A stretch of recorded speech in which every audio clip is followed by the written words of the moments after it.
ராமன் அவர் பேசுனது உங்களுக்கு நிஜாமுதீன் ஒன்று சொன்னார் தெரியுமா?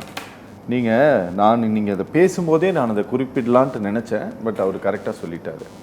நீங்கள் யார் மக்கள் தொகையை கண்ட்ரோல் பண்ணியிருக்காங்க அப்படின்ட்டு பார்க்கலாமா அப்படின்னு கேட்டது, நீங்கள் யாரையோ டார்கெட் பண்ணி பேசுனது அப்படிங்கிறது பளிச்சுன்னு தெரிஞ்சது. அது நான் யாருன்ட்டு நான் கேட்கலாம் விரும்பல, அது உங்களுடைய மனசாட்சிக்கு விட்டுறேன். இந்த அரசாங்கம் கேட்கக்கூடிய அந்த கேள்வியில் நியாயம் இல்லை அப்படின்ட்டு உங்களை மாதிரி ஆட்களுக்கு எப்படி தோணுது சார்? ஒரு விஷயம் சார், பிரதமரோ அல்லது இந்திய அரசு, மத்திய பாஜக அரசு தமிழ்நாடு மட்டுமல்ல இந்தியாவில் எல்லா மாநிலத்தினுடைய நிலைப்பாடும் ஒரே மாதிரி தான் அவங்க பார்க்குறாங்க. தமிழ்நாடு இவங்க என்ன சொல்கிறாங்க, தமிழ்நாட்டை தனியாக பிரித்து மாதிரி பார்க்குறீங்க, மாட்டான் விட்டு பிள்ளை மாதிரி இங்கே பார்க்குறீங்க, ஏன் அப்படி ஏன் நீங்கள் நினைக்கிறீங்க சொல்லுங்கள்? இந்தியாவில் பாஜக ஆளாத பல மாநிலங்களில் உள்ள எம்பிக்கள் தங்களுடைய மாநில வளர்ச்சிக்காகவும் தங்களுடைய தொகுதி வளர்ச்சிக்காகவும் எவ்வளோ திட்டங்களை வாங்கி கொண்டு வராங்க.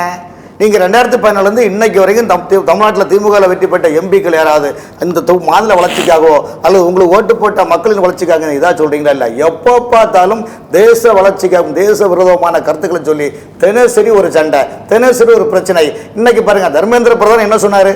நீங்கள் நாகரிகமாக பேசுங்க, எம்பிக்கள் நாகரிகம் எப்போ பார்த்தாலும் சண்டைக்கு வர மாதிரி பண்ணாதீங்கன்னு சொன்னா இவங்க எப்படின்னா தமிழர்களை திட்டி போட்டாங்கன்னு சொல்லி இன்னைக்கு திருச்சியில் நடு ரோட்டில் தர்மேந்திர பிரதான் மத்திய அமைச்சருடைய குடும்பாவி இருக்கிறாங்க.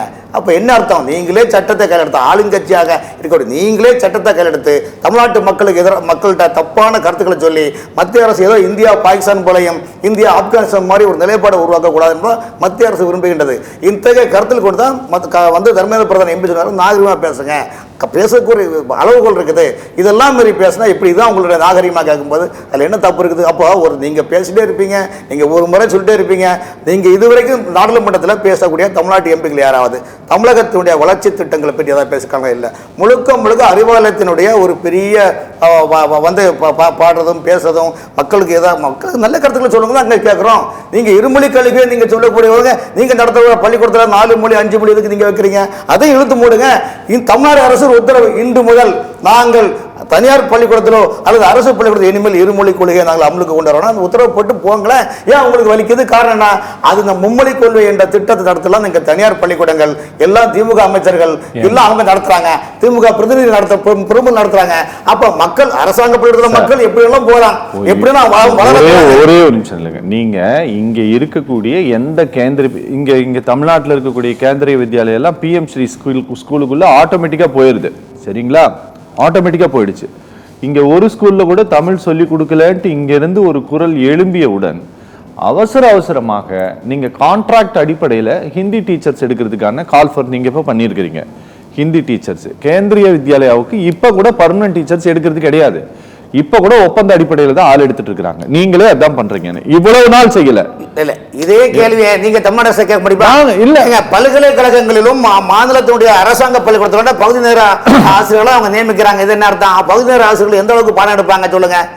ஒரு ஊழியர்களை அங்கீகாரம் பெற்ற ஒரு ஊழியர்களை எடுக்கிறதுக்கும் அவங்கள பகுதி நேர ஊழியர்களை பார்ட் டைம் ஜாப் எடுக்கிறதுக்கு ரெண்டுக்கு வித்தியாசம் என்ன சொல்லுங்க?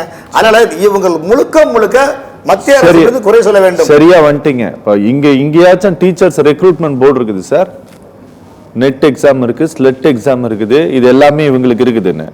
நீங்க இப்ப ஹிந்தி டீச்சர்ஸை எடுக்கலாம் அப்படின்ட்டு இந்த நேஷனல் எஜுகேஷன் பாலிசியில ஏதாவது இது இருக்கா?